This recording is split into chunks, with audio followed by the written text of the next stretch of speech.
Hey everybody, here is how you are going to do the Divi theme assignment. It's in the week 8 folder, and it is called Divi theme assignment. There are 5 steps to what you need to do. First thing you're going to do is install and activate the theme. You're going to add a new page to your site, give it a title. Doesn't matter what you have on the page, just have something on the page. Just a text, the default Divi text module is fine, but you got to use the Divi builder to add that on there. You're going to add a new menu item that links to that page. You're going to change the default Divi options color picker, and you're going to change the bottom bar to say copyright 2019 and then your name. Once you've done those 5 things, just copy your URL for your website and use that as your submission to the site. All right, so let's get started. All right, so to get started, you go to your website. It's your username, cis251.wcu.edu/WordPress. To log in to the back end, you type wp-admin at the back end. It will take you to a login page. I still have mine set where I have to choose which one I want to use. I think we set all of yours by default to automatically log you in. If you get this, click the SAML login link. It takes you to Western's login page and has you log in. I'm now logged into the site. You can tell because I have this black bar at the top with some options. The first thing you want to do is install the theme. So I'm going to go to the back end.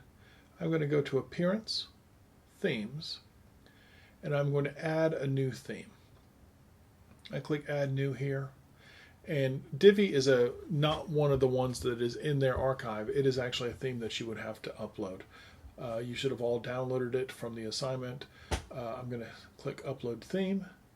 You can only upload themes in zip format. If it had opened up your file so that it was no longer a zip and it was just a folder, you would need to recompress it or re-download the file, and instead of saying open, say save, because you need to have divi.zip.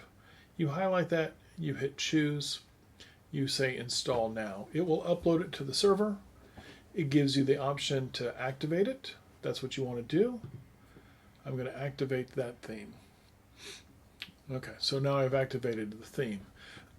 It already made some changes to the front end of my website. You can see it here. I've already made that change. I'll show you how to make this change in a second. It adds a logo up here. It has changed the default font. It's changed some of the default colors. You can see that by looking at our menu. This is not the same menu we had before. Okay, so the next thing we are going to do is add a new page to our site. Easiest way to add a new page is just to highlight over the new menu here at the top and say Page. Now when you first install Divi, it's going to say, or when you first make a page, it's going to have you add a title. I'm going to call this My First Divi Page. And then I'm going to use the Divi Builder to build it. You can still use the default editor if you want. You don't have to use the Divi Builder. But for this assignment, I want you to use the Divi Builder. It will load the Divi Builder screen. It will give you the option to build from scratch, choose a pre-made layout, or clone an existing page. You won't be able to do a pre-made layout until I put in a key, which I will do when I grade this assignment. You'll be able to use those going forward. But for now, I want you to build from scratch. You're going to add a single row. You're going to add any module you want. I'm just going to use the text module, and I'm just going to leave the default text. I don't actually need to make any changes to this for this particular assignment. You just need to make a page that has a row, that has a section, that has a row, that has a module, that has something in it. I click that little check to say I'm done. Again, I'm just going to run through this for you. The blue means that it is a section. The green represents a row. You can change the row. Let me adjust that a little bit. I'm going to change the column settings for this. So the column structure, if I want a single column, 2 columns, 3 columns, right? These are all the different column structures. You don't need to do this for the assignment. I'm just showing you this. I'm going to change this to a 2 column. I click the check to say I'm done with that. Now you notice in this column I have one text module. I will add a picture module to this column. I scroll through the list until I see picture. Oh, I'm sorry, it's not called picture, it's called image. That's the default. If I wanted to change it, I just click in the image.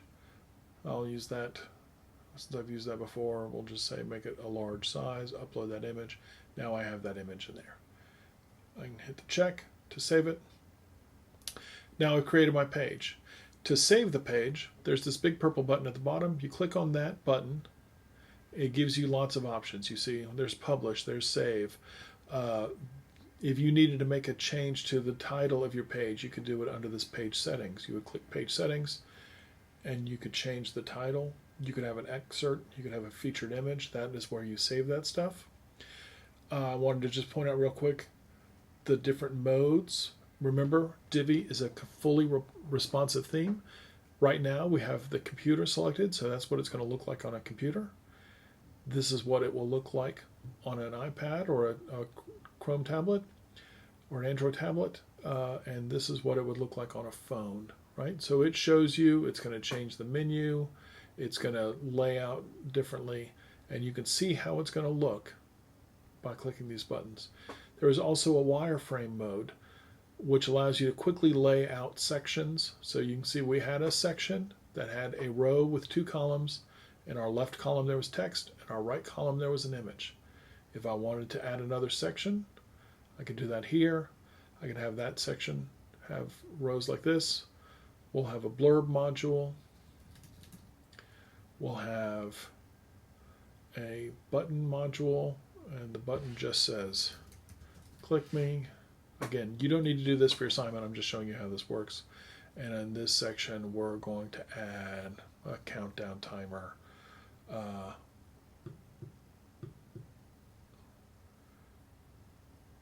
When I switch back to my desktop view, you'll see there's my new section. It has a row that has text, a button, and a countdown timer. I want to get rid of that. To get rid of that whole section, if I wanted to get rid of a module, I would highlight over the row that the module's in, the columns that the module's in, and delete it. If I wanted to get rid of an entire row, I highlight over the row, hit the trash can. If I wanted to get rid of a whole section, I can get rid of the section. If I wanted to duplicate a section, right up here at the top, this button allows you to move to reorder sections. These are the settings for the section. There is duplicate. If I click that, it's just automatically duplicated that whole section. I talked about moving things. You can move things using this little icon here. So if I wanted this to be on that side and this one to be on that side, sometimes it's hard to get it to figure out where it's going to drop. There it goes. There we go. Now I'm done with that. I'm going to go ahead and hit publish. I now have a page. I'll exit the visual builder so you can see it, how it's going to look live on the site. This is what it looks like on the site. If I resize my window, you will see that it will redraw that so that it always looks nice, right? It resizes the image to fill the size. It flows the text. It changes the menu from a fully written out menu to a drop-down menu. That shows that it's fully responsive. All right, so that was adding a new page. The next thing we need to do is put a link to our page in this menu up here. So I'm going to hover over my name, choose menus. There is my new first Divi page. I'm going to click on it, say add to menu. I can again change the order of where it appears. I don't want it at the very end, I want it right there. I hit save menu. When I go back out to the front of my page, there it is. I can click on it and see my page. So that takes care of step 3. The next 2 things are pretty easy to do. One of them is to change the default Divi options color picker. What that means, what the default color picker is, if I was in this module and I wanted to change the background color, these are the default colors that it gives me. A white, a red, an orange, right? These are the default colors. If I wanted to change those defaults,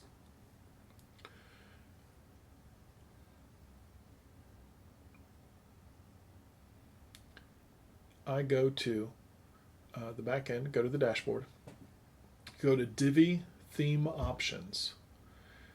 There are lots of options in here. One of them is this color picker's default palette. I don't like this color green. I'm going to click on this green and I'm going to make it a darker green. I like that better. All you need to do is change one of these colors. You can change all of them, but you need to change at least one of them. I would like you to change that neon green to either a darker green or some other color just to make it easier for me to grade. You can reset it back to what you want later on. But just so I know where to look to make sure that you've done this, change that sort of vibrant green to a darker shade or to an entirely different color. Scroll down to the very bottom and hit Save Changes. To confirm that that worked, I'm going to go back out to my Divi page. I'm going to enable the Visual Builder. I am going to edit the background color, and see now it's not that bright green, it's this darker green. I've now set that as my background color. That's probably too hard to read, so I'm going to click on it and change the transparency of it to make it lighter. Okay, you don't need to do this for the assignment. I'm just showing you some of the things you can do. Now I've got a nice background color in there. All right, I save changes to my page. The last thing you need to do is to add this copyright down here in the bottom bar. To do that, highlight over your name, choose Theme Customizer. We're going to want to make a change to the footer. I'm going to click on footer here. We're going to make a change to the bottom bar. I click on bottom bar, and you're going to add in copyright 2019, your name. Once you're done, you'll hit published and you can submit your assignment.